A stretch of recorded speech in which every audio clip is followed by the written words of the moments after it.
이제 마지막 순서만을 남겨놓고 있는데요. 어제 오전에 인사드린 게 금방인 것 같은데 벌써 시간이 이렇게 흘러서 이제 마지막 세션만을 남겨두고 있습니다. 자, 이번에는요, 저희가 EVM, 스마트 컨트랙트 앤 토큰 이코노미라는 주제를 가지고 마지막 세션 이어갈 건데요. 이 기존에 진행했던 세션과는 조금 다른 점이 있습니다. 보시는 것처럼 무대 위에 이렇게 한 분 한 분씩 앉아 계시는 그런 좌석이 없죠.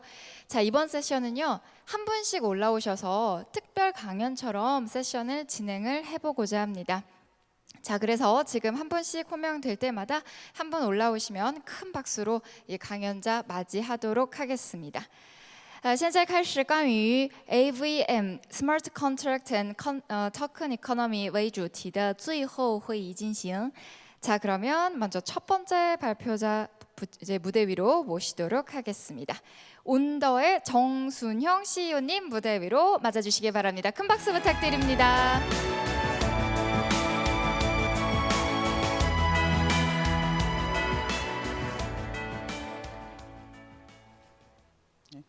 안녕하세요. 마지막 세션이 EVM 스마트 컨트랙트 관련된 부분인데요.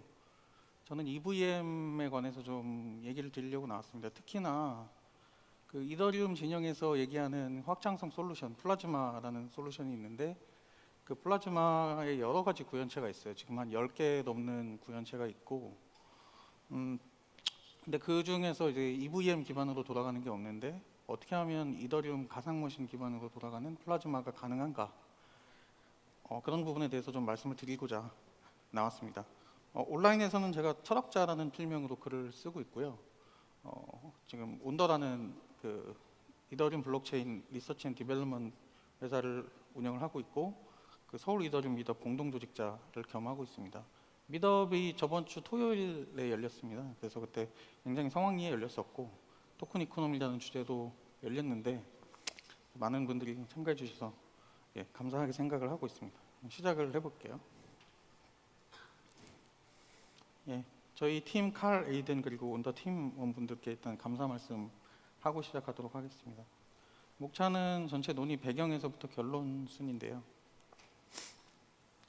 블록체인에서 성능을 되게 굉장히 많이 얘기를 하고 있습니다. 어떻게 하면 성능을 높일 것인가, 그리고 왜 퍼블릭 블록체인은 왜 이렇게 느린가, 이런 얘기를 하는데 사실은 블록체인 안쪽에서는 이 틸레마가 있습니다. 성능과 탈중앙성, 그 다음에 취약성, security, scalability, security, decentralization, 이 세 개의 틸레마가 있어요. 이게 어떤 의미냐면 성능을 높이려고 하다 보면 탈중앙성이 떨어지고 탈중앙성을 높이려고 하면 성능이 떨어집니다. 성능과 탈중앙성을 잡으려고 하면 굉장히 취약한 솔루션이세요. 그래서 블록체인이나 어떤 플랫폼을 설계를 할 때 이 세 가지 꼭지점 중에 어느 한 중간 지점을 가장 자기가 원하는 풀려고 하는 문제에 가까운 지점에서 최적화를 하게 됩니다. 오늘 제가 좀 말씀드리려고 하는 부분은 이 취약성에 관련된 부분은 아니고요. 특히 이더리움의 가스 되게 불편하다, 쓰기 어렵다 이렇게 말씀하시는데 가스가 빠지면 굉장이 취약한 시스템이 됩니다. 시스템이 망가지거나 멈추거나 공격당하게 돼요.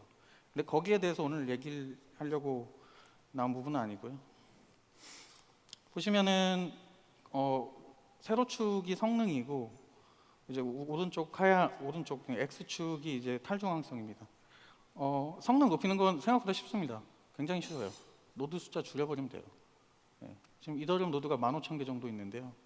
노드를 1개, 2개 혹은 3개로 줄여버리면 성능 굉장히 높아집니다. 10만까지는 아니더라도요. 10,000, 20,000, 30,000 이런 식으로 하드웨어 키우고 노드 숫자 줄이면 성능 높아집니다. 근데 그렇게 안 하는 이유가 있죠. 그렇게 하면 노드를 소수가 운영하게 되는 중앙화 이슈가 생기잖아요. 그래서 노드 숫자를 많이 누구든 참여할 수 있도록 데이터의 탈중앙성을 확보할 수 있도록, 그래서 퍼블릭 블록체인은 성능을 어느 정도 희생을 하고 탈중앙성을 극대화시킨 모델에 해당하고 프라이빗 블록체인은 극도로 탈중앙성을 없애고 성능을 키운 형태가 됩니다. 근래에 나온 이오스나 스팀이나 이런 부분들은 디포스라는 독특한 그 합의 알고리즘을 쓰고 있죠. 그는 이제 탈중앙성과 성능 양쪽을 이제 어느 정도 합의를 본 형태가 됩니다.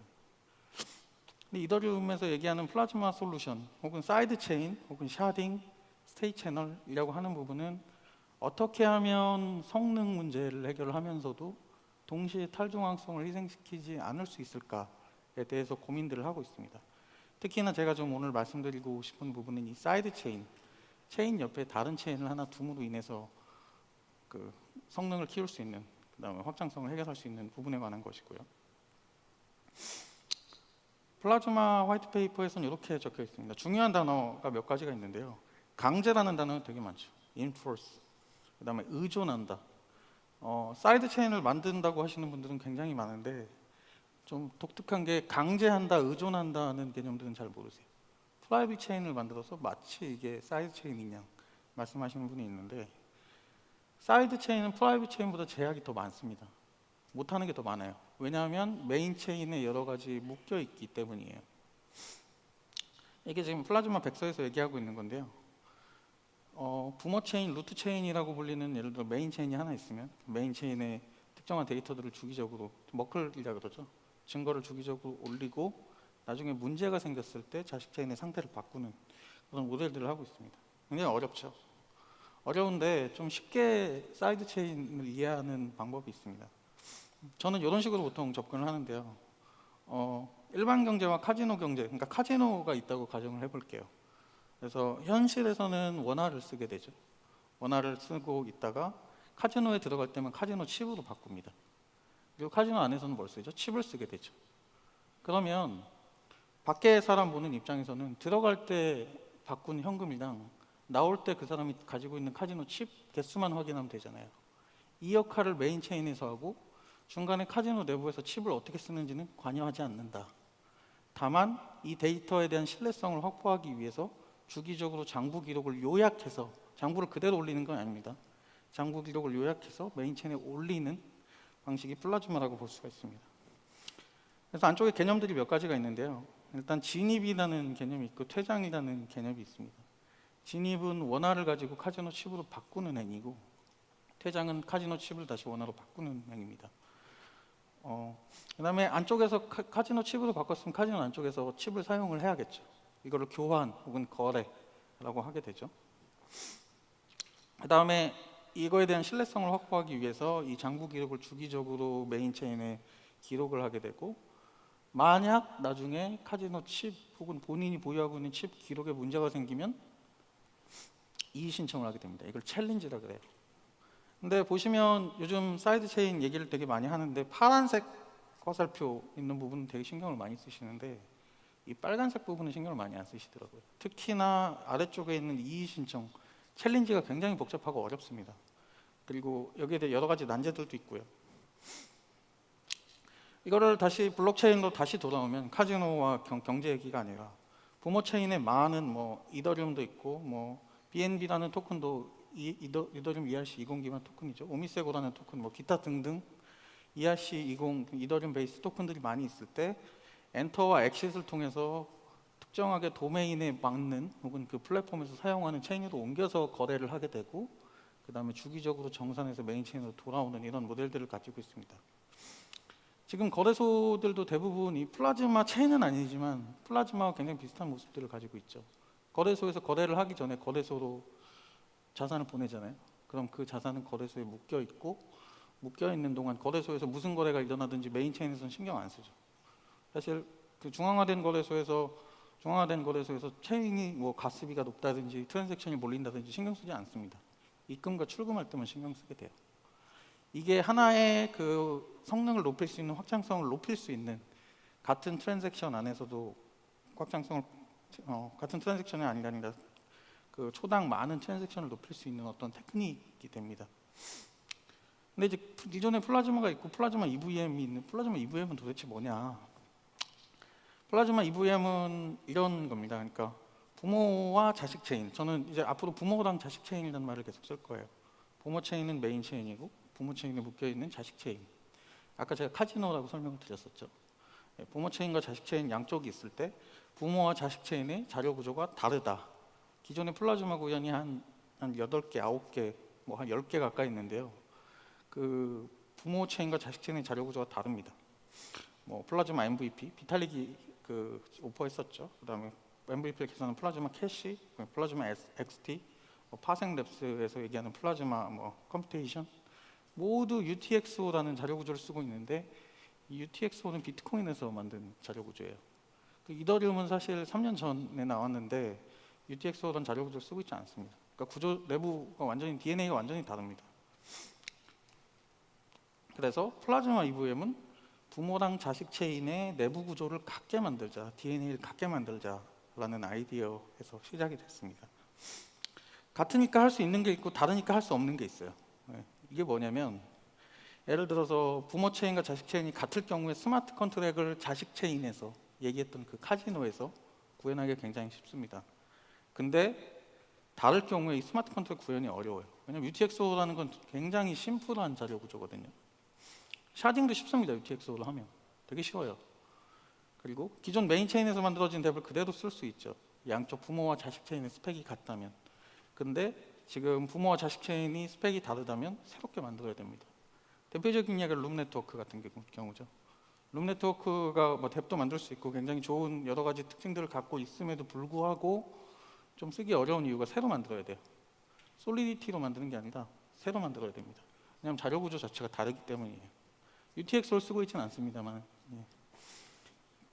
그 다음에 플라즈마 EVM 같은 경우는 플라즈마 컨트랙을 자식 체인, 손자 체인, 그 다음에 증손자 체인으로 계속 확장해 나갈 수가 있겠죠. 근데 UTXO 모델 같은 그게 힘듭니다. 그리고 막 부모 체인과 자식 체인의 스펙이 다르다면 자식 체인에서 새로운 개발 툴킷이나 도구를 만들 필요가 없겠죠. 기존에 이더리움이 엄청난 생태계를 구축을 해놨잖아요. 개발자 생태계를. 웹3라든가 트러플 프레임워크라든가 개발 프레임워크도 굉장히 많고요. 그걸 그대로 갖다 쓸 수 있는데 다를 경우에는 처음부터 다시 만들어야 된다. 이런 장점이 있습니다. 그 단점이 있습니다. 근데 이렇게 좋은데 왜 플라즈마 EVM을 왜 안 만들고 왜 다 UTX 모델로 만드느냐? 어려워서 그래요. 쉽게 얘기하면 만들기가 어렵습니다. UTX 모델은 굉장히 심플하기 때문에 상태를 강제하기가 되게 쉬워요. 어떤 UTXO를 썼는지 안 썼는지, 어떤 자료를 본인이 소모를 했는지 안 했는지 굉장히 추적하기가 쉽고 나중에 문제가 생겼을 때 고치기도 쉽습니다. 검증도 쉬워요. 구현도 쉽습니다. 근데 플라즈마 EVM은 어렵죠. 너무 경우의 수가 너무 많아요. 스마트 컨트랙을 자식 체인에서 만들어야 되니까. UTXO 모델로 가면 심플하고 되게 만들기는 쉽지만 토큰 전송밖에 못하죠. 자식 체인에서. 굉장히 제한적인 영역에서밖에 쓸 수가 없고 플라즈마 EVM으로 자식 체인을 만들게 되면 굉장히 다양한 형태의 뎁들을 구현시킬 수 있다. 이게 현실입니다. 근데 검증이 어렵고 구현이 어렵다. 여러 기술적 난제들이 있다. 이런 부분들이 좀 중요한 점입니다.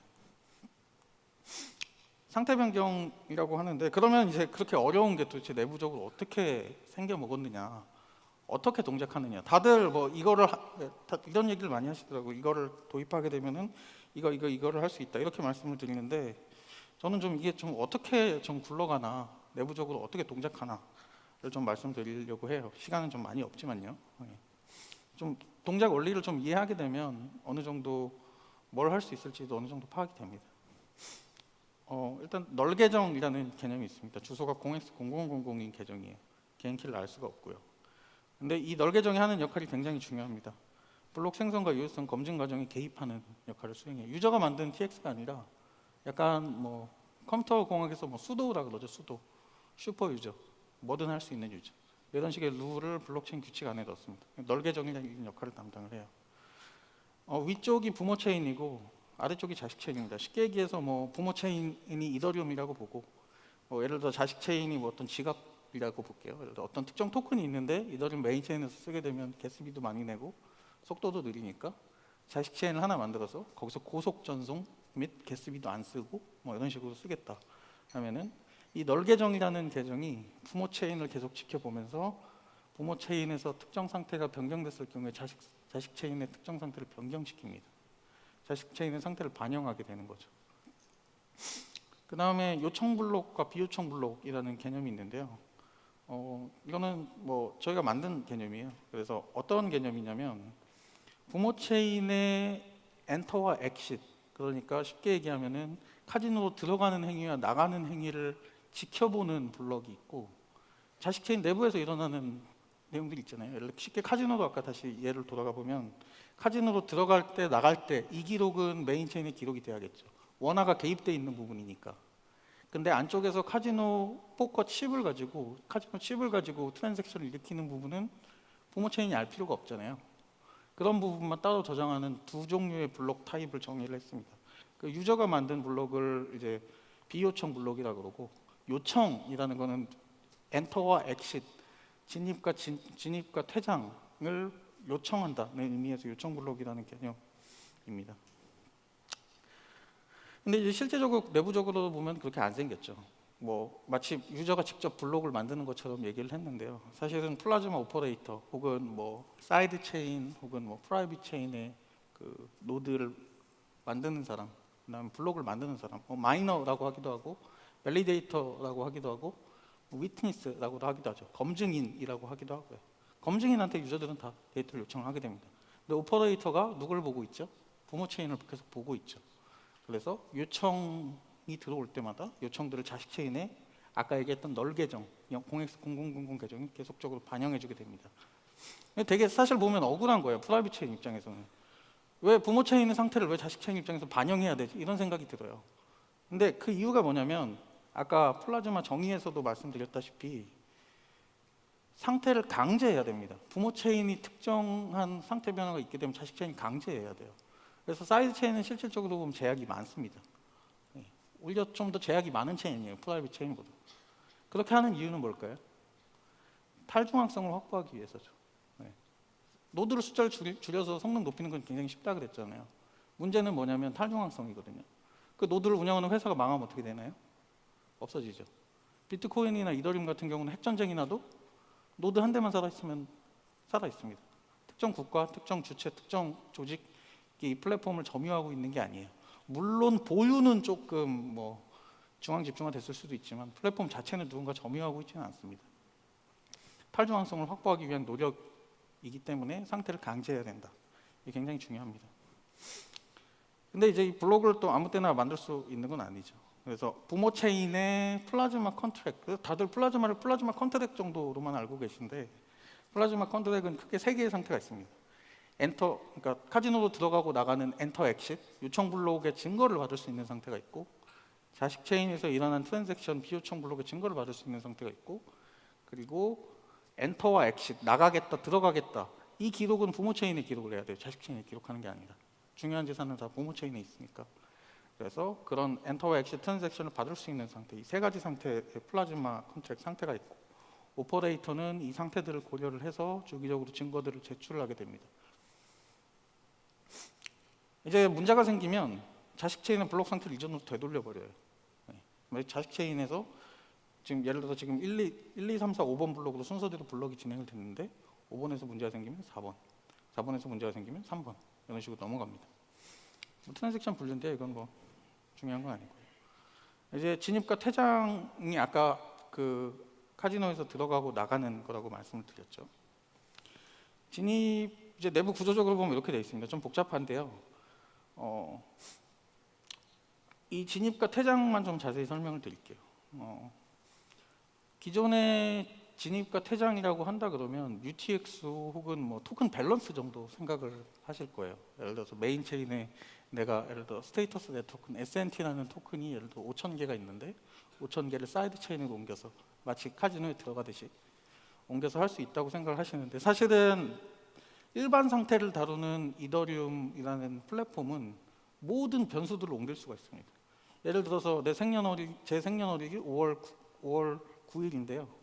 5099라는 데이터를 특정 컨트랙에 넣어놓고 특정 컨트랙의 데이터를 자식 체인으로 옮길 수 있습니다. 그래서 예를 들어서 생일을 한 달 더 하고 2달 빼고 3달 빼고 해가지고 마지막에 최종 변환 상태가 있잖아요. 예를 들어 6월 1일이다. 6월 1일을 엑시트할 수 있습니다. 그러니까 사실은 플라즈마에 엔터하고 엑시트하는 게 지금은 토큰만 개발되기 때문에 자산만 움직인다고 생각을 하는데 사실은 모든 데이터를 옮길 수 있어요. 저희는 모든 데이터를 옮길 수 있도록 좀 고안을 하고 있고요. 그 변수 진입 요청이 있으면 그 특정 예를 들어 토큰이다 그럼 토큰 계정의 잔액을 차감하고 자식 체인의 잔액을 증감시킵니다. 그래서 막 쓰다가 나갈 때는 이제 퇴장 요청을 하죠. 나가겠다 요청을 하면 자식 체인에 있는 토큰의 잔액을 차감을 하고 다시 부모 체인에 있는 토큰의 잔액을 높입니다. 이런 식의 순서로 되어 있어요. 뭐 복잡한 구조가 있는데 아까 엔터랑 엑싯은 많이 하는데 챌린지는 많이 안 한다고 하셨죠. 근데 챌린지가 이게 정의가 굉장히 중요한데, 플라즈마 체인이 정해진 룰을 따르지 않는 데이터가 생성되었을 경우에 이에 대한 증거를 바탕으로 재판을 요청하는 행위를 챌린지라고 합니다.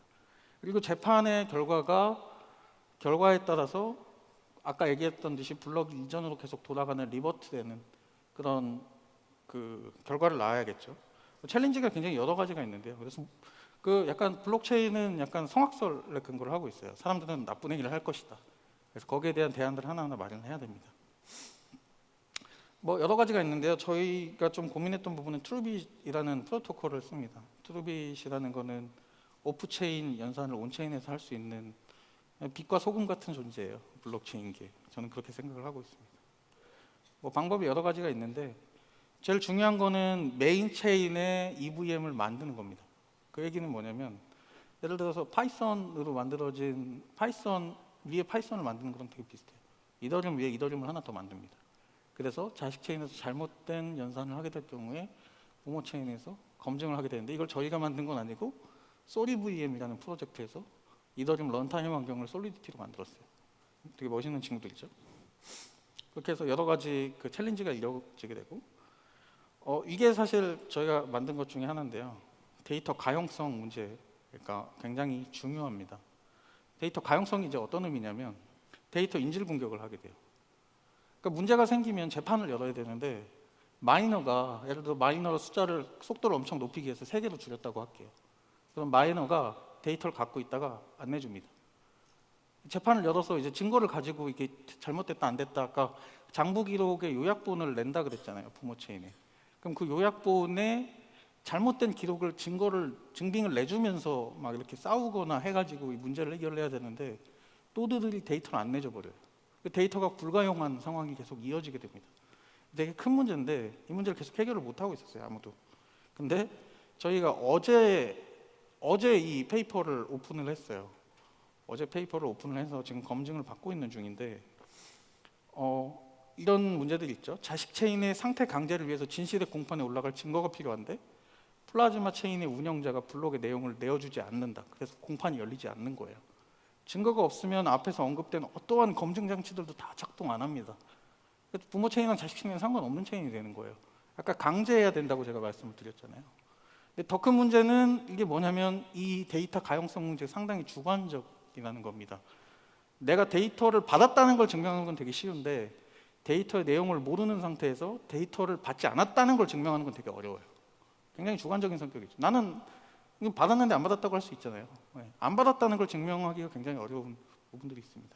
그래서 데이터 인질이 제가 했던 접근은 데이터 인질이 있는지 없는지 여부를 대한 판단은 매우 주관적이 될 수 있다. 그렇기 때문에 어떻게 해야 된다? 누구에게나 포킹의 가능성을 열어두죠. 누구도 진실을 낼 수 있는 어떤 그런 가능성을 열어두는 거예요. 그래서 위쪽 라인에 보면 원래 체인이 유지되다가 내가 맞다고 생각하면 내가 포킹을 합니다.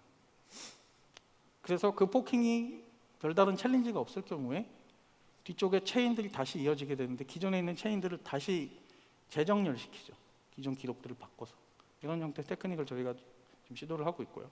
이 문제는 뭐냐면 이런 방법을 쓰면 무한 재정렬 공격이라는 공격 벡터가 생기게 됩니다. 그러니까 누구든지 포크 제한을 할 수 있기 때문에 포크 한 번 했다가 한 번 더 했다가 한 번 더 했다가 이 문제가 뭐냐면 정상적인 블록 진행을 방해할 수가 있다는 거예요. 그래서 제가 했던 접근은 뭐냐면 공격 비용을 높이자. 공격 비용을 높여버리면 되잖아요. 공격의 의도가 있는 공격 비용을 높이자. 근데 누가 과연 공격자인가? 공격 의도를 가진 사람과 그렇지 않은 사람을 어떻게 구분하나? 또 이런 문제가 생깁니다. 근데 결론은 그건 구분할 수 없어요. 왜냐? 데이터 가용성의 주관성 문제 때문에. 못 받았는데 받았다고 할 수 있잖아요. 받았는데 못 받았다고 할 수도 있고. 이런 주관적인 문제 때문에 이 문제는 해결이 굉장히 어렵다. 그래서 저희가 택한 방법은 공리주의적인 접근이에요. 공리주의자. 누가 옳고 그른지 알 수 없지만 많은 사람들이 그 포킹을 따른다면 그것은 옳다라는 접근을 취합니다. 공격 의도의 확률에 가깝다면 수수료를 많이 부과해야 되고 공격이 아닐 경우는 수수료 낮게 책정돼야 된다. 그 다음에 리베이스, 그러니까 재정렬을 발생시키는 횟수는 가능한 최소화돼야 된다. 이게 설계 목표입니다. 그래서 이런 코스트 커브가 나왔어요. 예를 들어 엔터와 액션 요청을 많이 담는 블록을 생성할 때 거기에 포함되고자 하는 사람이 많다면, 즉 자식 체인에 문제가 많아서 탈출하려는 사람이 많다면 코스트를 낮춰주자. 나 혼자 나가려고 한다 그러면 그 사람이 진짜 공격 의도가 있어서 했는지 안 그랬는지 모르겠지만 이 사람은 비용을 높이 쳐주자. 이게 저희가 접근했던 그 코스트 펑션의 접근입니다. 예. 근데 문제는 이제 많잖아요. 예를 들어서 거기에 엑시트 요청에 포함시키려는 액션 요청들을 많이 넣게 되면 한 계정 페이크 계정을 만들어서 많이 넣을 수도 있죠. 근데 문제는 그 페이크 계정을 만든 사람이 한 사람이라는 겁니다. 그래서 한 명이서 본인 계정을 많이 넣게 되면 전체 비용, 한 명이서 부담하는 비용은 점점 줄어들다가 어느 순간이 되면 다시 높아지게 됩니다. 그래서 공격 의도를 좀 차단하고 막고자 하는 의도죠. 그다음에 뭐 다양한 경우가 있는데요. 뭐 선동에 의해서 막 정상적임에도 불구하고 아웃되는 경우가 있고, 특정 시점에만 몰리는 경우가 있고, 혹은 공격 비용을 감수하고서도 계속 공격을 하겠다 이런 경우도 있습니다만은 각각의 경우에 어찌됐건 비용 부담을 해야 되기 때문에 이 문제는 해결될 수 있을 거라고 보고 있습니다. 그래서 플라즈마 EVM이 뭐냐? 사이드 체인이다. 프라이빗 체인이 아니다.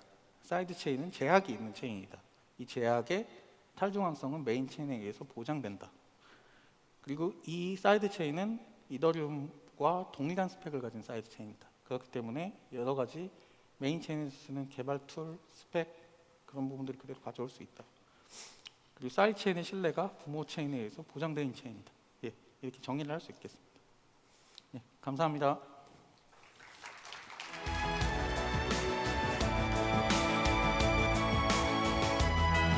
네, 감사합니다. 온더의 정순영 대표님께서 오늘 마지막 세션의 첫 번째 발표를 맡아주셨고요. 자, 그럼 지체 않고 바로 두 번째 발표자분 무대 위로 모시겠습니다. 디콘의 송범근 파트너님 준비하고 계십니다. 큰 박수로 맞아주시기 바랍니다.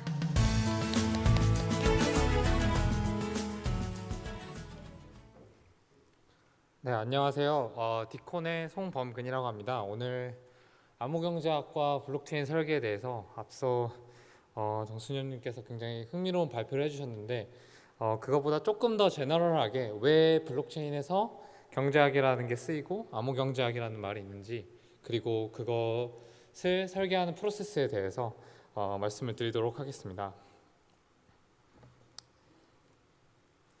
먼저 제 소개를 잠깐 드리면, 저는 암호경제학연구소 디콘에서 파트너로 일을 하고 있고, 디콘은 실제로 암호경제학 설계에 대해서 연구를 하고 실제 ICO나 블록체인 프로젝트를 준비하고 있는 팀들에게 설계를 자문을 해드리고 있습니다. 그리고 서울대학교 블록체인학교 디사이퍼 활동을 하고 있고, 외계 없이 이해하는 암호화폐라는 책을 쓴 적이 있습니다.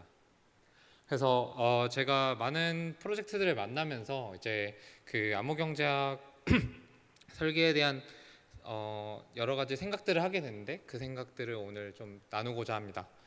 첫 번째는 크립토 이코노믹스라는 게 뭐냐 했을 때 일단 들어보셨을 수 있겠지만 결국에는 이제 블록체인의 그 크립토그래피와 경제학 부분이 합쳐져서 새로 만들어진 용어라고 할 수 있겠습니다. 그래서 어떤 블록체인에서 단순히 엔지니어링적으로만 문제를 푸는 것이 아니라 해결을 하기 힘든 문제를 이코노믹 디자인 그리고 게임 시어리 이런 부분들을 통해서 풀어나가고, 그런 것들을 어떻게 하면은 잘 설계할 수 있을까에 대한 것이 암호경제학이다, 이렇게 볼 수 있겠습니다. 물론 정의는 다들 다를 수 있겠습니다만 저는 블록체인의 경제 시스템 설계에 대해서 연구하는 분야라고 생각을 하고 있습니다. 근데 이제 암호경제학이라고 하면 많은 분들이 이제 그러면 너 암호경제학을 공부하면 코인 투자 어디다 하면 좋겠니? 라고 추천을 해달라고 하시는데 그런 부분하고는 좀 관련이 없는 게, 이제 암호경제학은 실제로 암호화폐 시장에 대한 학문이 아니라 그 하나의 토큰이 어떻게 매개체가 되어서 특정 서비스를 운영할 수 있는가, 어떻게 보면 이거를 이제 저는 블록체인이 부동산하고 되게 비슷하다고 생각하는데 부동산 투자의 관점이 이제 암호화폐 마켓이라면은 제가 하고 있는 것은 조금 더 그 집 하나를 짓고 어떻게 건축 계획을 세우나 이런 부분과 좀 더 가깝다고 볼 수 있겠습니다. 그래서 그러면 왜 암호경제학이라는 게 필요한가? 그냥 블록체인 똑똑하신 개발자들이 만들면 되는 거 아닌가? 라고 생각할 수 있을 것 같은데요. 이거를 좀 더 쉽게 설명드리기 위해서 저희가 직접 블록체인 기반 서비스를 설계한다라고 생각을 해보겠습니다. 가장 단순하게 여러분들이 잘 아실 수 있는 이제 블록체인 기반의 어떤 글쓰기 플랫폼 또는 이제 컨텐츠 플랫폼을 만든다라고 생각을 해보겠습니다. 그러면 저희는 이제 기술적으로 한계는 없다고 생각을 하고 아까 그 앞에서 설명해 주셨던 여러 가지 블록체인의 한계들, 기술적 한계들이 다 해결이 됐습니다. 그러면은 이제 저희는 뭘 풀어야 될까요? 일단 그 안에서 돌아가는 토큰의 가치가 어떻게 네트워크의 성장에 연동될 수 있는지에 대해서 맞춰야 됩니다. 그런 것들이 있어야지만 토큰으로 보상을 줬을 때 그것들이 네트워크의 성장에 연동이 되어서 그 사람들이 기여한 게 네트워크 성장에 연동이 되고, 그리고 그 네트워크가 성장할수록 더 보상이 되어서 선순환 구조를 이룰 수 있겠죠. 그리고 실제로 글쓰기 플랫폼이라고 했을 때 컨텐츠에 대해서 보상을 줘야 할 텐데, 그렇다면 어떤 게 정말로 우리가 원하는 컨텐츠이고 재미있는 컨텐츠이고 수준 높은 컨텐츠인가, 이것에 대해서 사실 아까 말씀하셨지만 역시나 주관적인 문제이기 때문에 어떻게 판단해야 될까의 문제들, 이런 것들을 설계를 해야 됩니다. 마찬가지로 외부에서 가져온 데이터들이 어떻게 하면 조작되지 않고 이 플랫폼에 기록될 수 있을까, 조금 더 이제 테크니컬한 문제들로 들어가면은 지분을 설정해서 밴드위스를 나눠준다 했을 때 얼마나 해야 될까, 또는 보팅은 하루에 얼마나 몇 개씩 할 수 있을까, 그리고 수수료로 보상을 줘야 될까, 화폐 발행으로 보상을 줘야 될까, 이런 수많은 문제들이 저는 암호 경제학이 풀어야 될 문제라고 생각을 합니다. 이제 블록체인 기반 서비스를 만들게 되면 실제적으로 테크니컬 아키텍처를 짜는 거 위에 그 위에 여러 가지 인센티브 구조라든지 이런 사람들이 실제로 그 위에서 기여를 하고 그것이 올바른 행동으로 이어질 수 있도록 설계자의 메커니즘을 짜는 것이 암호 경제학의 필요성인 것이죠. 그래서 정리를 하면, 그렇다면 왜 이런 문제들은 기존의 서비스에선 이코노믹스란 말을 쓴 적이 없었는데 왜 갑자기 암호 경제학이라는 게 등장하게 되었는가 했을 때 핵심은 중앙 주체가 없는 것이라고 할 수 있습니다. 탈중앙화 네트워크, 이제 블록체인에서는 관리하는 중앙 주체가 없기 때문에, 그렇다라고 하면 모든 조직이나 네트워크, 이런 어떤 독립적인 개인들의 네트워크에서는 그 조직이 원래 원했던 바를 하기 위해서 질서가 필요합니다. 그 질서의 유지를 할 중앙 주체가 없기 때문에 사실은 블록체인은 이것을 마켓으로 대체를 하는 것이죠. 그래서 토큰을 매개로 한 마켓의 원리를 사용해서 기존의 조직 구조에서 중앙 주체들이 하던 역할들을 대체하는 것입니다. 앞서 말씀드린 것처럼 블록체인 기반의 글쓰기 플랫폼이라고 한다면, 예를 들어서 표절글이 올라간다고 생각해 보겠습니다. 실제로 글쓰기 플랫폼에서는 그런 표절글들을 운영자들이 알아서 차단을 합니다. 그렇지만 중앙 주체가 없는 글쓰기 플랫폼이라고 했을 때 그런 표절글들은 누가 차단할 수 있을까요? 이런 것들을 실제로 마켓에서 보상을 줘서 어떻게 해결하게 한다든지, 이런 부분들의 문제를 해결하는 것이 이제 원래 기존 조직에서는 없었던 새로운 부분이라고 할 수 있겠습니다. 그래서 블록체인 기반 네트워크는 중앙 주체가 없는 하나의 자율적인 조직이고, 따라서 이 자율적인 개인들의 행동을 강제할 수 없습니다. 그리고 그 개인들은 각자 이기적이고 전략적인 방향으로 자신의 이익을 추구하게 되고요. 그렇다라고 하면 설계자들은 그걸 예상하고 그 각각의 개개인이 자신의 이익을 추구하는 행동이 곧 전체 네트워크의 올바른 방향의 성장으로 이어지도록 메커니즘을 짜야 합니다. 이제 그것이 저희가 흔히 말하는 이제 보이지 않는 손, 약간 이게 처음에 이제 경제학이 나왔던 이유이기도 하고, 이것들을 실제 블록체인 위에서 토큰을 가지고 어떻게 설계할 수 있을까. 그래서 암호 경제학은 암호학적인 도구와 토큰이라는 매개체를 사용해서 수많은 독립적 이기적 개인들이 전체 네트워크의 이익을 위해서 행동하게 만드는 이론이다, 이렇게 봐주시면 되겠습니다. 그렇다라고 하면 암호 경제학이 필요한 것은 알겠다. 그러면 암호 경제학 설계라는 걸 어떻게 하면 되는지에 대해서, 사실은 이것은 정답이 아니고 제가 그냥 여태까지 프로젝트들을 자문해드린 경험을 통해서 저와 그리고 디콘의 노하우적인 부분이라고 생각을 해주시면 되겠습니다. 먼저 아셔야 될 것은 탈중앙화 네트워크를 설계하는 것은 기존의 비즈니스 계획과는 굉장히 다릅니다. 비즈니스 기획과 다른 점을 한마디로 말씀을 드리면, 기존의 기업들의 전략은 규칙이나 시장의 환경은 주어져 있고 이윤을 극대화하기 위해서 최선의 전략을 찾는 것이었습니다. 그런데 탈중앙화 네트워크를 설계한다라고 하는 것은 모든 참여자들이 전략적으로 행동을 할 때 사실은 설계자가 원하는 그런 어떤 사회적 아웃컴을 만들기 위해서 거기에 맞는 규칙을 설계하는 것이 탈중앙화 네트워크 설계에 갔기 때문에 오히려 굉장히 역방향이라고 볼 수가 있는데요. 이것을 조금 처음부터 이해하지 못하면은 사실은 저희 클라이언트 분들과도 가장 온도차가 있는 부분이 이런 부분입니다. 그래서 탈중앙화 네트워크를 설계하려고 할 때 기존의 비즈니스를 하시던 분들은 당연히 뭔가 진입장벽을 만들고 경쟁 우위를 만드는 것에 익숙하시다가 이제 탈중앙화 네트워크를 설계한다는 것은 사실 그런 부분들을 없애고 완전 경쟁을 구현해서 양쪽에 가는 중개자의 피를 중개자가 가던 피를 양쪽에 나눠주는 그런 식의 모델들이 많은데 이런 차이점이 있다라고 먼저 아시고 들으시면 좋을 것 같습니다. 그래서 이것은 이제 저희가 일반화해본 토큰 모델 디자인의 일반적인 프로세스인데요. 사실은 이 부분을 좀 더 경제학의 이제 메커니즘 디자인이라는 분야를 통해서 저희가 포멀라이즈를 했습니다. 그래서 이제 메커니즘 디자인을 사실 좀 설명을 드려야지 이해가 쉬우실 수 있는데 그 부분까지는 조금 너무 시간이 부족해서 제가 저번에 디사이퍼 컨퍼런스에서 발표했던 자료를 혹시 참고해 주시면 좋을 것 같습니다. 인터넷에 공개가 되어 있기 때문에. 간단하게 설명을 드리면 먼저 이 네트워크에서 행동을 할 에이전트들과 그 각각의 에이전트들이 해야 하는 행동을 먼저 정의를 해야 됩니다. 그렇다면 이제 참여자가 설정이 됐으므로 이 참여자들이 저희가 풀고자 하는 문제, 그러니까 이 참여자들이 어떻게 행동해서 우리는 어떤 옵젝티브를 달성하고자 하는가, 그리고 그 옵젝티브를 달성하는 과정에서 어떤 컨스트레인트들이 있는가라고 하는 것을 프로블럼을 정의를 하게 됩니다. 아까 플라즈마 EVM에서 말씀하셨지만 사실은 그러니까 저희가 최적화하고자 하는 것이 만약에 속도다, 스케일러빌리티다, TPS다라고 하면은 그냥 노드 수를 줄이면 됩니다. 근데 컨스트레인트에 탈중앙성이라는 것이 있기 때문에 그것을 만족시키면서 동시에 옵젝티브를 맥시마이즈하는 여러 가지 메커니즘을 설정해야 되는 것이죠. 그래서 이제 그거에 대해서 메커니즘 규칙을 설정을 하고 보상을 어떻게 줄지 설정하고 이런 메커니즘의 규칙을 설정을 한 다음에 실제로 이런 규칙을 설정했을 때 각 참여자들이 합리적이고 전략적이라면 어떤 행동이 나올 수 있을까의 결과를 추론을 합니다. 그리고 거의 100% 처음부터 제약 조건을 만족시키지 못합니다. 그렇다면 다시 돌아가서 메커니즘의 규칙을 변경을 살짝 하거나 또는 약간 처음에 설정했던 문제의 포커스를 약간 바꾸거나 이런 식으로 끊임없이 반복을 하면서 그 결과가 저희가 합리적으로 납득할 수 있을 만큼의 어떤 메커니즘의 결과로 나올 수 있도록 토큰 모델을 디자인하는 것이 이제 일반적인 프로세스라고 할 수 있겠습니다. 추상적으로 설명을 드리면 이제 이해가 쉽지 않기 때문에 간단하게 예시를 통해서 이 프로세스를 따라가 보도록 하겠습니다. 먼저 아까 말씀드렸던 좋은 글이 보상받는 플랫폼을 설계한다라는 것을 예시를 들어보겠습니다. 에이전트와 목표 행동을 정의하기 위해서 저는 간단하게 글을 쓰는 작가, 그리고 그것을 큐레이팅하는 큐레이터, 독자, 그리고 블록체인이 같이 있다고 가정했을 때 검증자가 있다고 설정했습니다. 그랬을 때 저희의 옵젝티브와 컨스트레인트는 뭘까요?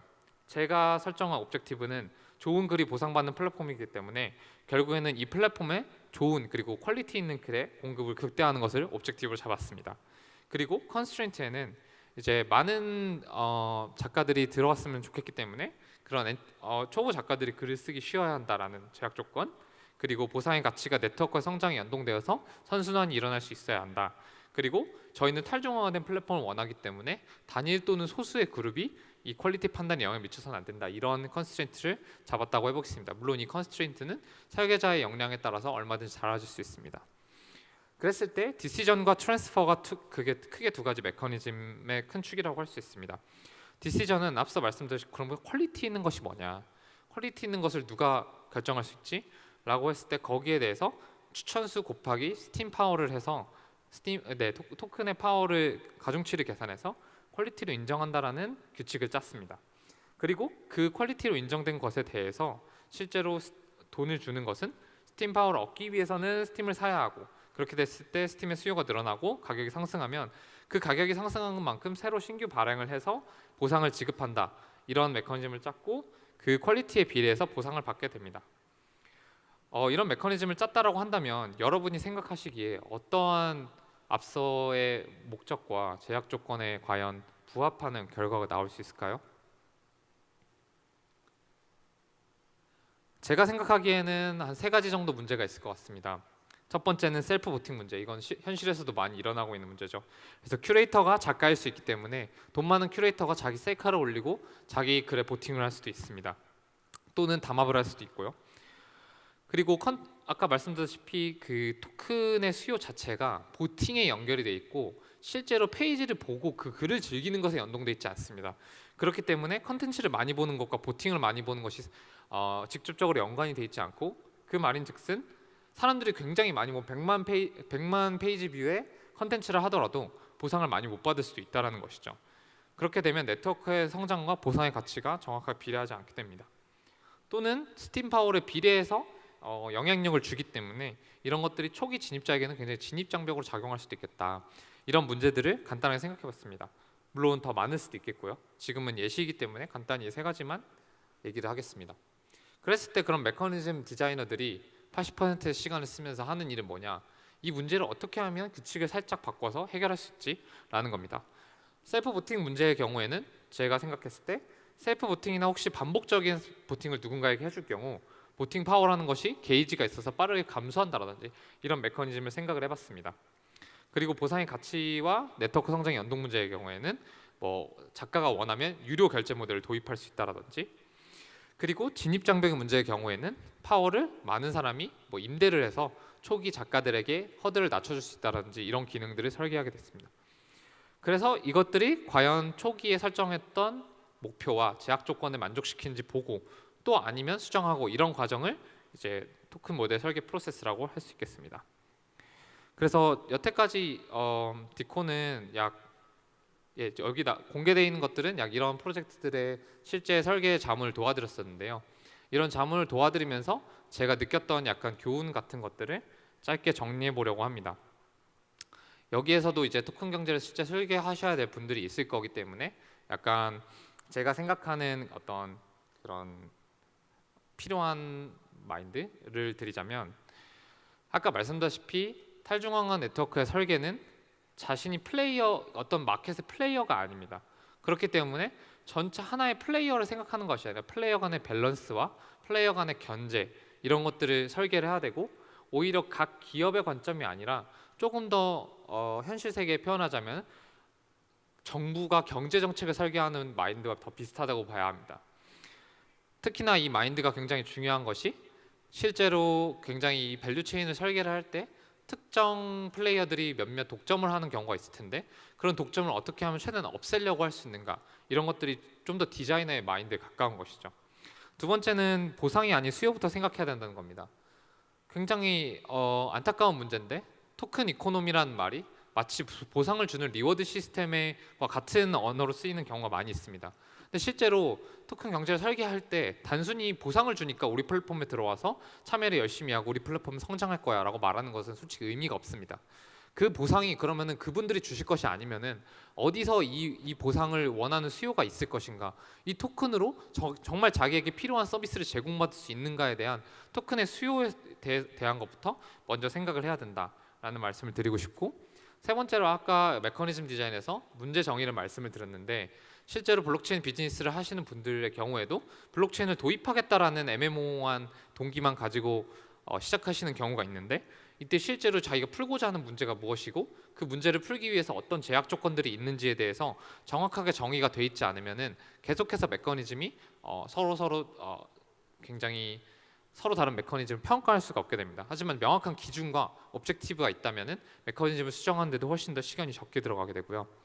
네 번째로 현재 암호경제학이라는 분야, 그리고 일단 블록체인이라는 것이 유스케이스가 많이 존재하지 않기 때문에 어떤 베스트 프랙티스라는 것이 쉽게 존재하지 않습니다. 하지만 다른 이미 어느 정도 잘 설계되어 있다고 평가받는 패턴들을 많이 학습을 하셔서, 그것들의 저는 이제 토큰 디자인 패턴이라고 부르는데, 그것들의 패턴을 뽑아내서 자기가 직접 설계하시려고 하는 프로젝트에 그런 패턴들을 많이 알고 있어야지만 좀 더 용이하게 설계가 가능하실 것 같습니다. 그래서 제가 정리해본 토큰 디자인 패턴들의 리스트는 굉장히 많은데요. 사실은 메커니즘의 종류는 거의 무한 가지가 될 수 있고요. 하지만 인센티브, 큐레이션, 저지먼트, 거버넌스, 이런 다양한 영역에서 다양한 메커니즘이 있고, 사실 아까 앞서서 말씀해주셨던 정순영이 말씀해주셨던 데이터 어벨리비티 문제를 해결하는 메커니즘도 이런 크립토 이코노믹 메커니즘의 하나의 패턴으로 들어갈 수 있을 것 같습니다. 그래서 여기에 대해서 자세히 설명드리기는 어렵고 조금 더 이제 나중에 찾아보고자 하신다면은 디사이퍼의 토큰 디자인 패턴 시리즈를 참고해 주시면 감사하겠습니다. 네, 이 부분은 넘어가도록 하고요. 마지막으로 제가 생각하는 암호 경제학의 미래에 대해서 말씀을 드리고자 합니다. 솔직히 말씀드려서 아직은 너무 블록체인도 그렇지만 암호 경제학도 굉장히 초기 단계이고 발전이 많이 필요하고 연구도 많이 부족합니다. 게다가 뭐 토큰 이코노미, 토큰 경제학, 크립토 이코노미스, 암호 경제학, 뭐 심지어 코인 이코노미라는 말 쓰시는 분들도 있고 굉장히 다양한 용어들이 혼용이 되고 있고 명확한 가이드라인이 존재하지 않고 있습니다. 그래서 사실은 저희 디콘이 컨설팅 비즈니스를 하고 있지만 연구소라는 이름을 하고 있는 이유도 저희가 지금 이 분야에서 엑스퍼트라고 말할 수 있다기보다는 계속해서 어떤 새로운 가능성을 찾아나가고 암호 경제학의 최전선에서 좀 연구를 빌드시켜 나가는 그런 조직이라고 생각하기 때문입니다. 그래서 저희는 실제로 어떤 서비스를 구현하고자 하는 프로젝트들과 저희가 공부하고 있는 경제학 이론을 계속 접목시켜서 새로운 좀 더 좋은 방향으로 이론을 발전시켜 나가고자 합니다. 그러나 아직은 초기 단계이긴 하지만 사실은 이런 것들이 IT 분야에서 처음인 것은 아닌 것 같습니다. 제가 주변에 개발자분들과 얘기를 했을 때 사실 몇 년 전부터 클라우드가 이제 뜨고 나서부터죠. 그때부터 데브옵스라는 직군이 굉장히 유행을 했는데 지금도 매우 핫하지만 그 쓰는 기업마다 이 데브옵스의 뜻이 다 다르다고 합니다. 그래서 결국에는 어떤 명확하게 떨어지게 정의된 것이 아니라 어떤 IT 패러다임의 변화에 따라서 새롭게 태어난 직군이기 때문에 아직은 좀 더 덜 형성돼 있고 뭐 UX 디자인도 굉장히 그런 이렇게 딱 떨어지는 무언가 정의가 없는 분야라고 들었습니다.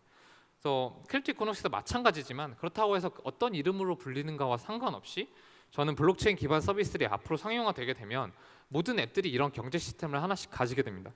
그렇다라고 하면은 암호 경제학에 대한 수요는 분명히 꾸준히 존재할 것이고 앞으로 IT 기업들의 공고에서 반드시 잡 디스크립션에 크립토 이코노믹스가 아마 들어가게 될 것이라고 생각을 하고 있고 저희 디코는 그런 날까지 계속해서 연구를 하고 정말 크립토 이코노믹스 관련해서는 디콘이구나 이런 말을 들을 수 있도록 그런 인재사관학교가 될 수 있도록 그 분야에 특화된 조직이 되는 것이 목표입니다. 네, 들어주셔서 감사합니다.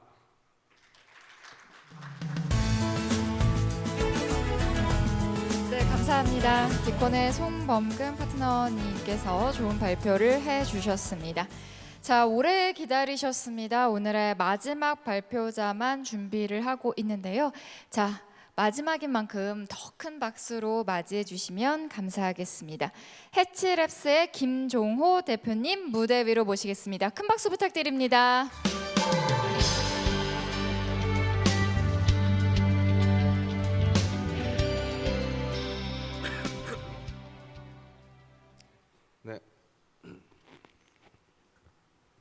네, 안녕하세요. 해치랩스의 대표 김종호라고 합니다. 오늘 제가 소개해드릴 주제는요, 이제 Upgradable Smart Contract Framework이라는 주제를 중심으로 이번 발표를 한번 시작해 보도록 하겠습니다. 발표에 앞서서 제 소개를 간단히 드리자면, 저는 이제 VCNC라는 이제 스타트업과 어웨어라는 스타트업에서 소프트웨어 엔지니어로서 일을 했었고, 서울대 블록체인 학회인 디사이퍼를 설립해서 이제 블록체인 연구를 하던 중에 이제 해치랩스라는 스마트 컨트랙트 보안 전문 회사를 만들어서 실제로 기업을 운영하고 있습니다. 오늘 저희가 살펴볼 주제는 이제 크게 네 가지 이제 꼭지를 갖고서 살펴볼 수 있을 텐데요. 첫 번째로 이제 왜 업그레이드 가능한 스마트 컨트랙트가 필요한지, 그리고 두 번째로 업그레이드 가능한 스마트 컨트랙트를 만들기 위해서 어떤 조건들이 있어야 되는지, 그리고 이거를 만들기 위한 배경 지식이 어떤 것이 있는지, 그리고 어떻게 업그레이드 가능한 스마트 컨트랙트를 앞서 설명한 배경 지식들을 바탕으로 만들 수 있는지, 그리고 마지막으로 업그레이드 가능한 스마트 컨트랙트가 어떤 장점들을 가지고 있고, 그리고 이거를 프로덕션 레벨에서 쓰기 위해서 어떠한 도전 과제들이 필요한지에 대해서 살펴보도록 하겠습니다. 우선 아마 다들 아시겠지만 일단 스마트 컨트랙트의 크게 두 가지 피처에 대해서 좀 정리를 하고 넘어가려고 합니다. 첫 번째로는 이제 투명성이라는 피처가 있을 것 같은데요. 처음 배포된 모든 스마트 컨트랙트 코드가 뭐 해커를 통해 해커뿐만 아니라 모든 사람들에게 공개될 수 있다라는 투명성 피처가 하나 있을 것 같고요. 그리고 두 번째로는 이제 위변조 불가성이라는 특징이 있을 것 같습니다. 실제로 트랜잭션을 통해 발생된 실제 스마트 컨트랙트가 배포되면 한번 배포된 뒤에 코드가 이제 수정될 수 없다라는 위변조 불가성이라는 특징이 있을 것 같습니다. 전 이 두 가지 특징들을 좀 기억하면서 이번 발표들을 들어주셨으면 좋을 것 같고요. 첫 번째로 저희가 왜 업그레이드 가능한 스마트 컨트랙트가 필요한가에 대해서 한번 다뤄보도록 하겠습니다. 저희는 크게 업그레이드 가능한 스마트 컨트랙트가 필요한 이유를 두 가지라고 봤는데요. 첫 번째로는 이제 배포 후에 취약점 수정이 불가능하다라고 좀 생각했습니다. 스마트 컨트랙트 자체가 이제 가치를 지닌 암호화폐를 매개해서 무언가 트랜잭션을 발생하고 비즈니스 로직을 수행하기 때문에 뭔가 사소한 버그가 있거나 이게 되게 취약점이 존재했을 때 엄청난 경제적인 피해로 이루어질 수 있습니다.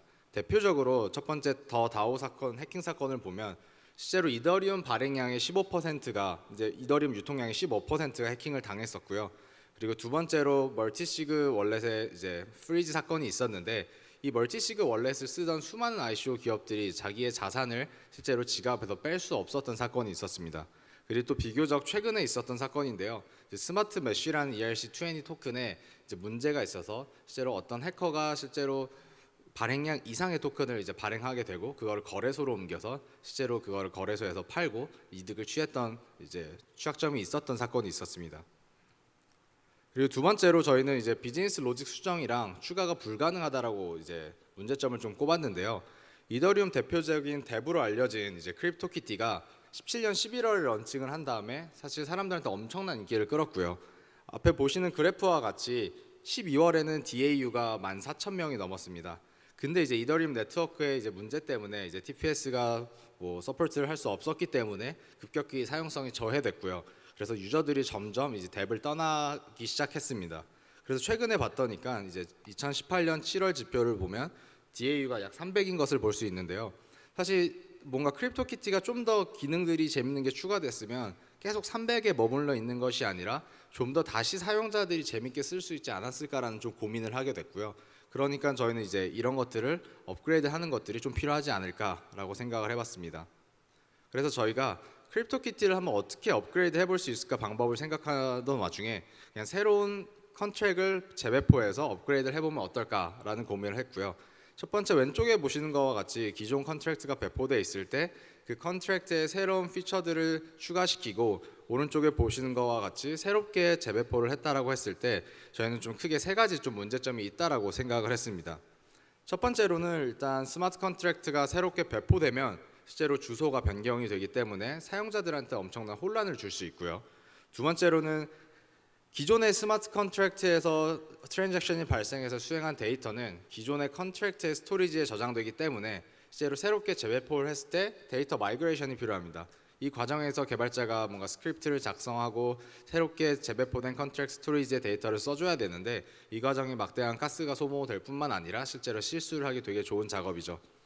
그리고 마지막으로 크립토키티 같은 경우에는 실제 배포된 컨트랙트 수가 4가지가 있는데 실제로 뎁을 만들기 위해서는 저희가 하나의 컨트랙트만 배포하는 게 아니라 다수의 컨트랙트를 배포하게 되는데 그 과정에서 앞에 말씀한 이런 데이터 마이그레이션 과정을 여러 번 해야 되는 이제 되게 수고 비용이 든다라고 생각했습니다. 그래서 저희는 실제로 재배포를 통해서 업그레이드를 했을 때 크게 문제점이 3가지가 있다라고 생각을 했고요. 첫 번째로는 주소가 변경돼서 유저들한테 혼란을 야기할 수 있다라고 생각을 했고 두 번째로 데이터 마이그레이션 시에 가스 비용이 많이 들고 그리고 개발자가 실수한 가능성이 있기 때문에 별로 안 좋다라고 생각했습니다. 그리고 마지막으로 여러 개의 스마트 컨트랙트를 모두 재배포를 해야 되기 때문에 생각보다 되게 복잡하고 이제 노가다 하는 작업들이 들어가게 되는 것이죠. 그래서 저희가 업그레이드 가능한 스마트 컨트랙트를 만들기 위해서 이제 앞에 말씀드린 문제점을 바탕으로 어떠한 필요 조건들이 필요하고 이걸 만들기 위해서 어떤 배경 지식들이 필요한지에 대해서 한번 설명해 보도록 하겠습니다. 앞에 저희가 설명했던 문제점들에 매칭되는 조건들을 한번 뽑아봤는데요. 첫 번째로는 업그레이드를 해도 스마트 컨트랙트의 주소가 변경되지 않아야 한다라는 첫 번째 조건이 있을 것 같고요. 다음으로는 데이터 마이그레이션 없이도 데이터가 보존돼야 한다라는 조건이 있을 것 같습니다. 그리고 마지막으로는 여러 스마트 컨트랙트를 한 번에 손쉽게 업그레이드 할 수 있는 뭔가 툴들이 필요해야지 실제로 프로덕션 레벨에서 업그레이드 가능한 스마트 컨트랙트 프레임워크를 사람들이 쓸 수 있을 거라고 생각했습니다. 그래서 저희는 이거를 만들기 위해서 실제로 4가지 배경 지식을 한번 짚고 넘어가 보려고 합니다. 첫 번째로는 스마트 컨트랙트 변수가 스토리지상에 어떻게 저장되는지, 그리고 두 번째로는 스마트 컨트랙트의 함수가 어떻게 호출되는지, 다음으로는 델리게이트 콜이라는 게 무엇이고 델리게이트 콜을 통해서 함수를 호출했을 때 스토리지상에 어떻게 데이터가 저장되는지에 대해서 살펴보도록 하겠습니다. 우선 첫 번째로 스마트 컨트랙트 변수가 스토리지에 어떻게 저장되는지 살펴보겠습니다. 스토리지라는 것은 컨트랙트마다 워드 단위로 쓸 수 있는 영구적인 저장소이고요. 컨트랙트가 실제로 32바이트의 길이를 이제 2의 256개의 슬롯만큼 저장할 수 있어서 스토리지 이제 컨트랙트의 스토리지에는 32바이트 곱하기 2의 256개의 스토리지를 쓸 수 있습니다. 아래서 보시는 것과 같이 저희가 V1 컨트랙트를 하나 만들었는데요. V1 컨트랙트에는 어드레스 타입의 데이터 A가 있고 유인트 256 타입의 데이터 B가 존재합니다. 이때 저희가 이게 스토리지에 어떤 슬롯에 어떻게 저장되는지 살펴보면 데이터 A는 0번째 인덱스의 슬롯에 저장되고 이어서 다음에 선언된 데이터 B는 첫 번째 인덱스 슬롯에 들어가게 되는 것이죠.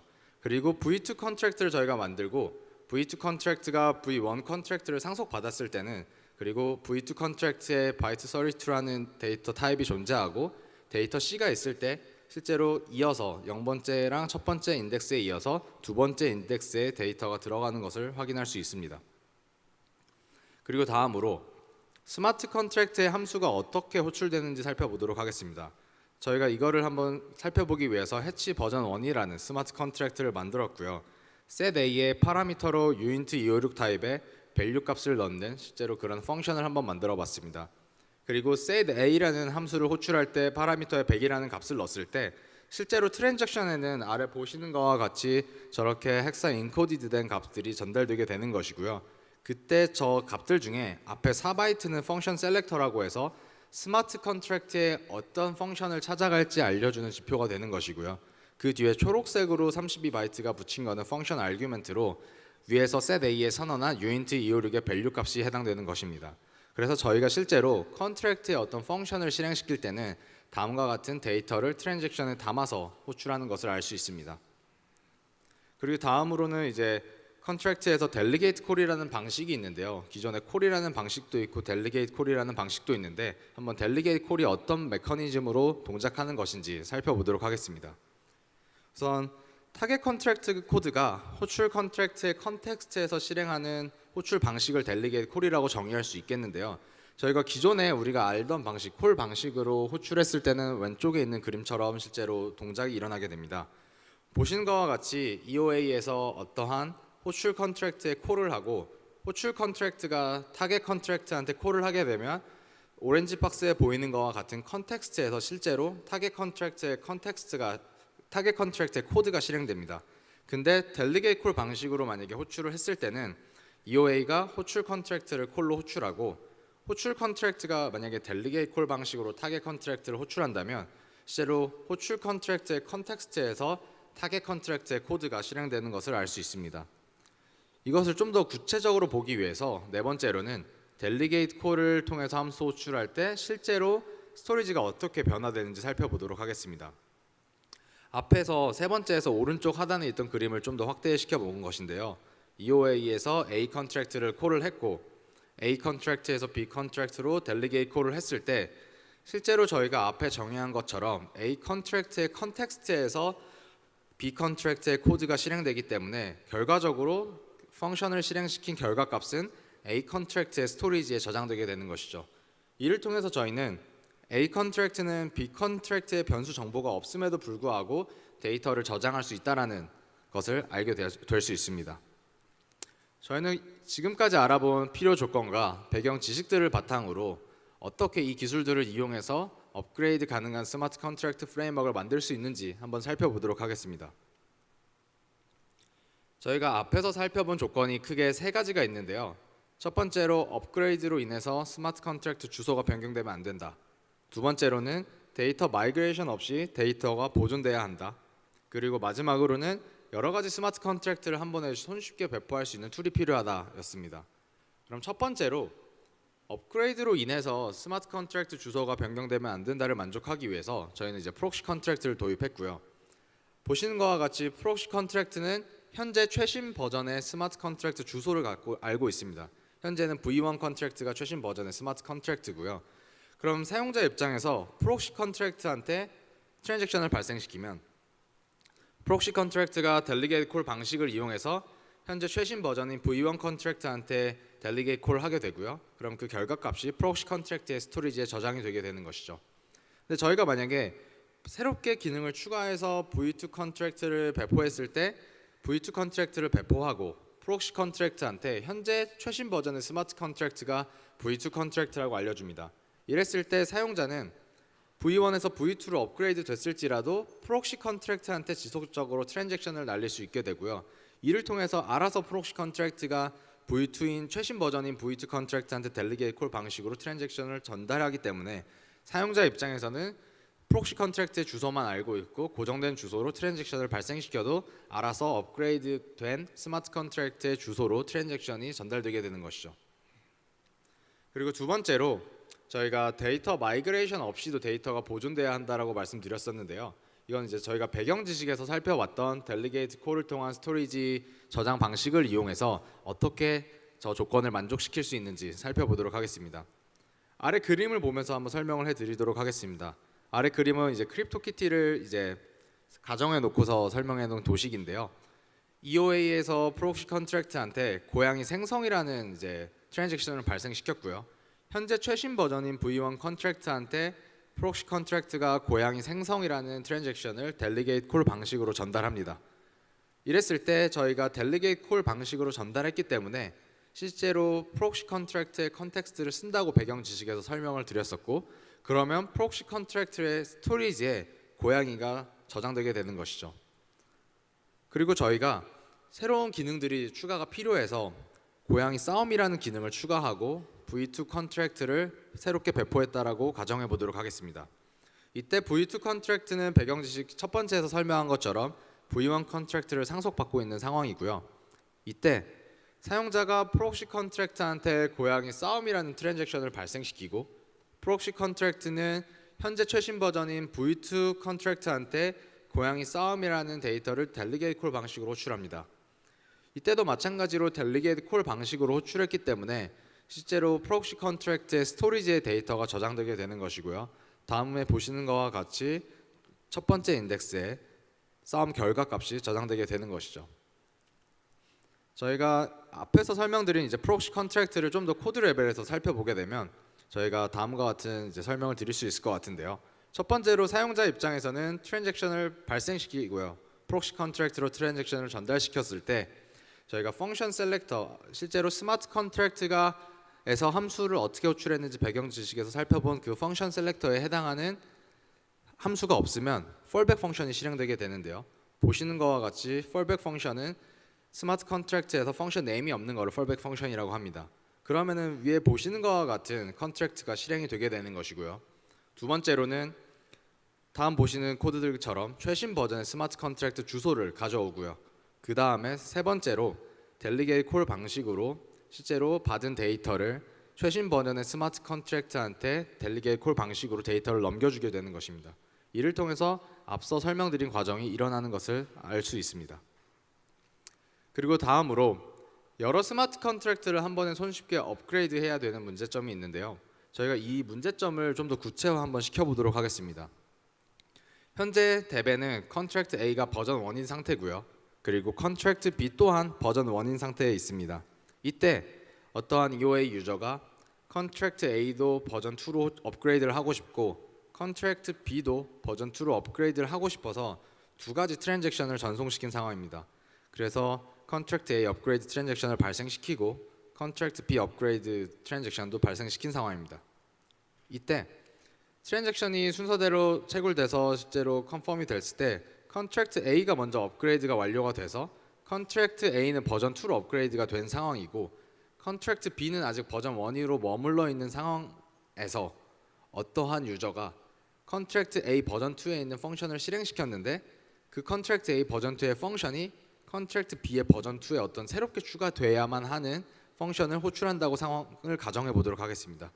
이때 아직 컨트랙트 B는 버전 2로 업그레이드가 안 돼 있는 상황이기 때문에 실제로 저런 트랜잭션을 핸들링할 수 없게 되고요. 저희는 이를 통해서 실제로 프로덕션 레벨에서 여러 가지 스마트 컨트랙트를 업그레이드 할 때 어토믹하게 한 번에 업그레이드가 돼야지만 실제로 중단 없이 서비스를 잘 사용할 수 있다라고 말할 수 있을 것 같습니다. 그래서 저희는 앞에서 구체적으로 살펴본 이러한 문제점을 해결하기 위해서 레지스트리 컨트랙트를 도입해서 여러 가지 스마트 컨트랙트를 어토믹하게 업그레이드 할 수 있는 방법을 고안하고 적용했습니다. 레지스트리 컨트랙트에는 업그레이드 얼이라는 펑션이 있고요. 이 업그레이드 얼에서는 실제로 현재 덱에 배포돼서 관리되는 프록시 컨트랙트의 리스트가 존재하고요. 그러면 각각의 프록시 컨트랙트한테 새롭게 버전을 업그레이드하라고 명령을 보냅니다. 이때 포문을 통해서 여러 개의 트랜잭션을 발생시키는데 실제로 이러한 트랜잭션을 인터널 트랜잭션으로 처리되기 때문에 이 인터널 트랜잭션을 여러 트랜잭션으로 나뉘어서 블록에 담기는 것이 아니라 하나의 블록에 하나의 트랜잭션으로 담기기 때문에 실제로 어토믹하게 처리될 수 있습니다. 그래서 저희는 이거를 다시 한번 살펴보자면 업그레이드를 우리가 컨트랙트 A랑 컨트랙트 B를 둘 다 V2로 업그레이드를 하고 싶다라고 했을 때 레지스트리 컨트랙트한테 실제로 개발자가 업그레이드 얼이라는 펑션을 실행시키고요. 그러면 레지스트리 컨트랙트가 알아서 다양한 프록시 컨트랙트들한테 인터널 트랜잭션을 발생시켜서 어토믹하게 업그레이드를 할 수 있게 되는 것이죠. 저희는 근데 실제로 덱을 만들다 보니까 뭐 2개, 3개의 컨트랙이 배포되는 것이 아니라 되게 많은 수의 컨트랙트가 배포될 수 있다라는 것을 파악했고 이거를 한 번에 좀 관리할 수 있는 툴이 있으면 어떨까라는 좀 고민을 하게 되었습니다. 그래서 저희가 현재 만들고 있는 스마트 컨트랙트 버전 관리 및 배포 툴에 대해서 간단히 설명을 드리도록 하겠습니다. 실제로 뭐 여러 가지 기능들이 좀 있는데요. 만약 디플로이라는 커맨드 라인에서 실제로 커맨드를 실행했을 때 앞에서 설명했던 레지스트리 컨트랙트가 배포되지 않았으면 레지스트리 컨트랙트 일단 배포를 하고요. 마찬가지로 어떤 비즈니스 로직에 델리게이트 콜을 하는 프록시 컨트랙트가 배포되지 않았으면 프록시 컨트랙트를 배포하고 그 다음으로 비즈니스 로직이 되는 버전 1 컨트랙트를 배포합니다. 그 다음에 프록시 컨트랙트한테 버전 1 컨트랙트가 현재 최신 버전의 스마트 컨트랙트라고 알려주는 트랜잭션을 발생시키는 것이죠. 만약에 이 툴이 없다면 저희가 이 4가지 트랜잭션을 한 번에 개발자들이 일일이 발생시켜서 실제로 디플로이를 하고 뭔가 버전 관리를 해야 되는데 상당히 불편하기 때문에 이러한 툴을 썼을 때 커맨드 라인에서 한 번의 커맨드로 모든 것들을 할 수 있게 되는 것이죠. 그리고 저희가 만약에 이제 V1 컨트랙트에서 V2 컨트랙트를 새롭게 기능을 추가해서 업그레이드를 하고 싶을 때 V2 컨트랙트를 배포하고 프록시 컨트랙트한테 최신 버전의 스마트 컨트랙트가 V2 컨트랙트라고 알려주게 되는 것입니다. 이 또한 저희가 2개의 트랜잭션을 발생시켜야 되는데 커맨드 라인 하나를 통해서 되게 손쉽게 일어날 수 있게 되는 것이죠. 이뿐만 아니라 저희가 여러 개의 스마트 컨트랙트를 어토믹하게 업그레이드 해야 된다고 말씀드렸었는데 이조차도 스마트 컨트랙트 버전 관리 툴을 통해서 되게 편하게 할 수 있게 되는 것입니다. 컨트랙트 A랑 컨트랙트 B를 업그레이드 시키고 싶으면 각각의 V2 컨트랙트를 배포시키고 그 다음에 레지스트리 컨트랙트한테 모든 컨트랙트를 업그레이드 해달라는 트랜잭션을 발생시키게 되면 3가지 트랜잭션을 되게 손쉽게 한 번에 업그레이드 얼이라는 커맨드를 이용해서 배포할 수 있게 되는 것입니다. 저희는 이렇게 앞에서 필요 조건을 살펴보고 그리고 배경 지식을 보고 이를 통해서 어떻게 스마트 컨트랙트를 업그레이드 가능하게 만들 수 있을지 살펴봤는데요. 그럼 이거를 어떤 장점이 있고 앞으로 프로덕션 레벨에 적용하기 위해서 어떠한 도전 과제들이 남아있는지 한번 설명해 보도록 하겠습니다. 저희가 이걸 만들어서 한번 살펴보니까 기술적인 입장에서는 크게 2가지 관점이 있을 것 같은데요. 첫 번째로 유저 입장에서는 스마트 컨트랙트 주소가 고정이 되어 있기 때문에 되게 간편하게 UX를 해치지 않고서 알고 있는 컨트랙트 주소에 지속적으로 트랜잭션을 발생해도 업그레이드된 로직을 사용할 수 있다는 것을 발견했습니다. 그리고 이 내가 지금 사용하고 있는 스마트 컨트랙트가 업그레이드 가능한 건지 불가능한 건지 신경 쓸 필요 없이 프록시 컨트랙트한테 지속적으로 트랜잭션을 발생시켜도 알아서 자체적으로 핸들링이 되게 되는 것이죠. 그리고 개발자 입장에서는 델리게이트 콜 방식으로 스토리지를 보존하기 때문에 새로운 기능을 추가하고 수정할지라도 데이터 마이그레이션이 필요 없고요. 그리고 마지막으로 알아봤던 저희가 스마트 컨트랙트 배포 및 버전 관리 툴을 이용해서 실제로 덱에 배포되는 다양한 스마트 컨트랙트를 손쉽게 관리할 수 있게 되는 것입니다. 이렇게 기술적인 이점을 얻게 되니까 저희가 비즈니스적인 관점에서도 몇 가지 이점들이 있었는데요. 가장 크게 저희가 주목한 것은 새로운 기능을 손쉽게 추가하고 배포할 수 있다는 것이었습니다. 현재 크립토키티를 예를 들자면 현재 버전 1 상태에 머물러 있는 단계인데요. 버전 1은 고양이 구매를 하고 출산을 할 수 있는 기능밖에 없는데 생각보다 이 기능만 있으면 사용자들한테 심심할 수 있기 때문에 저희가 만약에 고양이를 전투하는 시스템을 추가한다고 했을 때 앞에서 설명드린 업그레이드 가능한 스마트 컨트랙트 프레임워크를 이용해서 버전 2의 고양이 전투 기능을 추가할 수도 있고요. 그리고 고양이 진화하는 뭔가 시스템을 만들어서 내가 샀던 고양이들을 좀 더 예쁘게 진화시킬 수 있는 그런 기능들도 새로운 버전에는 추가할 수 있습니다. 저희가 이러한 이점들을 가진 업그레이드 가능한 스마트 컨트랙트를 프로덕션 레벨에서 쓰기 위해서는 좀 더 많은 고민들이 필요하다고 생각을 했는데요. 크게 두 가지에 대해서 한번 설명을 해드리고 마치도록 해보도록 하겠습니다. 첫 번째로 이제 누가 로직을 과연 업그레이드 할 수 있을 것인지는 되게 중요한 이슈가 될 것 같은데요. 스마트 컨트랙트를 처음 배포한 오너가 모든 것을 자유롭게 업그레이드 할 수 있게 할 건지, 아니면 다수의 뭔가 그 스마트 컨트랙트를 이용한 토큰 홀더들의 합의를 통해서 업그레이드 할지는 되게 중요한 이슈가 될 것 같고요. 실제로 이거는 이제 실제로 이 덱을 만드는 팀들이 어떤 거버넌스를 이용할지에 따라서 되게 많이 좌우될 수 있는 부분일 것 같습니다. 그리고 모든 스마트 컨트랙트를 과연 다 업그레이드 가능하게 만들 것인지도 되게 중요한 이슈가 될 것 같은데요. 만약에 토큰에 대해서 인센티브 로직이 포함된 스마트 컨트랙트는 뭔가 함부로 수정이 일어나게 되면 실제로 인센티브 로직 때문에 뭔가 생태계를 망칠 수도 있기 때문에 이러한 인센티브 로직이 담긴 스마트 컨트랙트는 업그레이드 불가능하게 만드는 것이 맞을 수도 있고요. 그럼에도 불구하고 만약에 수정의 여지가 있다면 인센티브 같은 것을 다루는 컨트랙트도 업그레이드 가능하게 만들 수도 있을 것 같습니다. 이 부분 역시 실제로 덱을 만드시는 팀들의 되게 그 도메인에 맞는 방법을 택해야지만 실제로 업그레이드 가능한 스마트 컨트랙트 프레임워크를 이용해서 멋진 덱을 만들 수 있을 거라고 생각합니다. 저희는 이번 발표를 통해서 왜 필요한지, 그리고 어떤 조건들을 만족해야지 업그레이드 프레임워크의 의미가 있는지, 그리고 어떻게 만들 수 있는지, 그리고 앞으로 프로덕션 레벨에서 쓰기 위해서 어떤 과제들이 있는지에 대해서 설명을 드렸고요. 저희 현재 해처랩스는 실제로 업그레이드 가능한 스마트 컨트랙트 프레임워크를 이용해서 실제로 뎁들이 POC를 만들고 처음에 워킹하는 모델을 만들기 위해서 노력을 하고 있습니다. 이것으로 저희 해처랩스의 발표를 들어주셔서 감사합니다.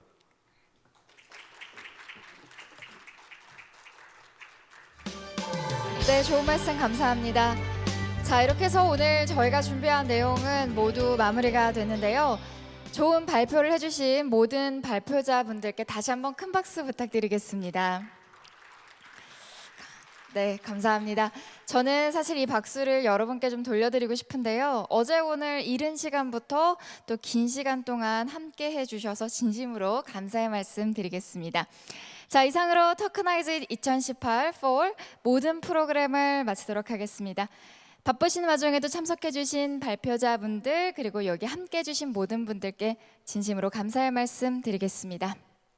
我们在韩国首尔凯悦酒店举行了 Tokenize 2018年秋季论坛，就此圆满结束了。谢谢各位嘉宾和演讲者的参与，希望我们很快能再次相聚，希望大家继续关注和支持。 자, 토크나이즈잇은 더 좋은 모습으로 다시 돌아오겠습니다. 곧 찾아뵙게 될 토크나이즈잇에 더욱더 많은 관심과 참여 부탁드리며 가시는 길 조심히 가시기 바랍니다. 저는 김정은이었습니다. 감사합니다.